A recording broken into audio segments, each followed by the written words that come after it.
Halo, selamat datang di channel Matematika Santai. Selamat berjumpa kembali. Pada pertemuan kali ini, kami akan membahas tentang materi SMP, yaitu pada bab bilangan bulat. Atau bilangan bulat ini dalam bahasa Inggrisnya itu disebut hek. Nah, pada pertemuan kali ini saya akan menjelaskan materi ini. Nah, tentunya teman-teman ketika masih SD, kelas 1, kelas 2, ataupun kelas 3 pasti pernah mendengar apa itu bilangan. Nah, kita semua pasti pernah mendengar apa itu bilangan. Nah, bilangan ini saya akan jelaskan kembali bahwa bilangan ini ya, itu pembagiannya itu dibagi menjadi 3 bagian. Nah, yang pertama itu adalah bilangan asli. Nah, bilangan asli ini ya, ciri-cirinya itu adalah bilangan yang dimulai dari angka 1 ya. Jadi angka 1, baru setelah itu 2, 3, 4 dan seterusnya hingga ke angka yang tidak terhingga. Nah, selanjutnya adalah bilangan cacah. Bilangan cacah ini hampir sama dengan bilangan asli. Namun bedanya itu bilangan cacah itu dimulainya dari angka 0. Nah, baru setelah 0 itu angka 1, 2, 3, 4 dan seterusnya hingga angka yang tidak terhingga. Nah, selanjutnya adalah bilangan bulat. Nah, bilangan bulat itu adalah seperti ini.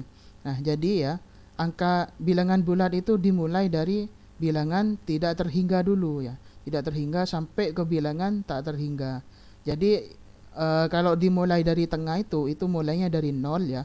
Kalau ke kiri itu sampai negatif tidak terhingga ya. Dari ke negatif 1, negatif 2, negatif 3 sampai ke negatif tidak terhingga.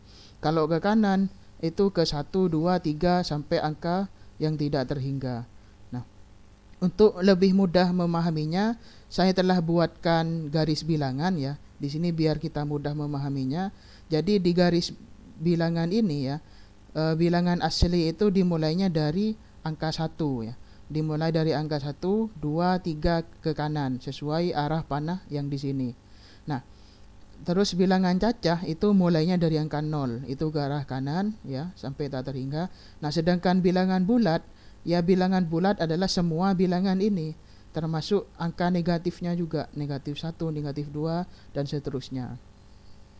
Nah, saya berikan contoh soal. Contoh soal ini adalah contoh soal penerapan bilangan pada soal cerita. Nah, contoh soal yang pertama. Aku berada di ketinggian 200 meter di atas permukaan laut. Nah, kata kuncinya 200 meter di atas permukaan laut.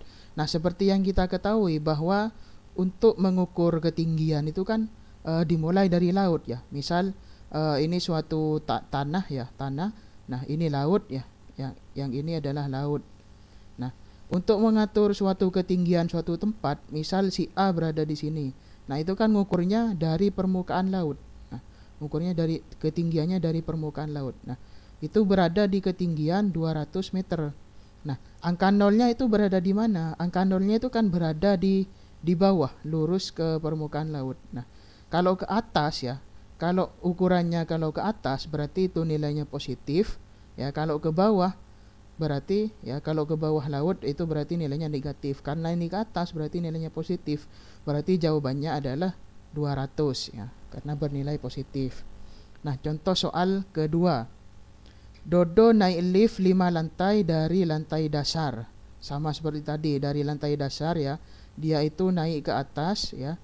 Itu lantai 1, lantai 2, lantai 3, lantai 4, lantai 5. Nah, berarti jawabannya 5, bernilai positif. Nah, selanjutnya, temperatur AC kamarku adalah 16 derajat Celcius di bawah 0. Kata kuncinya adalah di bawah 0 ya. Kalau ke atas positif, kalau ke bawah negatif. Nah, berarti ini negatif, negatif 16 ya, 16 derajat Celcius. Jadi jawabannya negatif 16. Contoh soal keempat. Kedalaman kapal selam sekarang yaitu 50 meter di bawah permukaan laut. Nah, kuncinya di bawah ya. Di bawah berarti negatif. Jadi ini daratan ya, ini laut. Nah, dia itu berada di bawah ya, 50 meter di bawah permukaan laut. Nah, berarti nolnya kan di atas, di bawahnya 0. Nah, berarti jawabannya itu adalah negatif 50 meter. Nah, Selanjutnya ini adalah contoh soal ya. Teman-teman bisa kerjakan sendiri ya. Saya bacakan, toko kelontong ibu bulan ini rugi 1 juta rupiah. Kata kuncinya rugi. Nah, silakan teman-teman kerjakan. Apakah ini masuk ke positif atau negatif? Silakan teman-teman jawab di kolom komentar. Nah, kalau mungkin ada yang mau ditanyakan, silakan teman-teman bisa tanyakan di kolom komentar, nanti saya akan jawab satu persatu. Nah, mungkin hanya itu materi pada video pertemuan hari ini. Sampai jumpa di video selanjutnya. Teman-teman jangan lupa untuk like, subscribe, dan komen channel ini agar channel ini dapat berkembang. Terima kasih. Sampai jumpa.